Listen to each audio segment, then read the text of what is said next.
ফাঁকিবাজি বুদ্ধি কাকে বলে জানো? এই কেকটা দেখলে তোমরা বুঝতে পারবে।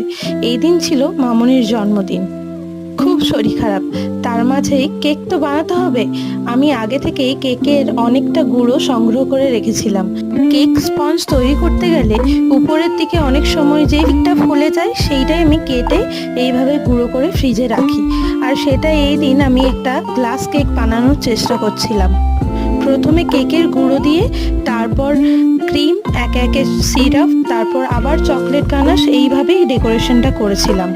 উপরের দিকটা দেখতে যাতে একটু অ্যাট্রাকটিভ লাগে, একটু সাদা ক্রিমের সাথে কালার মিশিয়ে উপর থেকে দিয়েছি, আর উপরে স্প্রিঙ্কেলও দিয়েছি। এই ফাঁকিবাজি কেকটা দেখতে কেমন লাগলো অবশ্যই জানিও। আর সবশেষে মামনিকে একটা ক্যান্ডেল দিয়ে বার্থডে উইশ করলাম আমরা সকালবেলায়।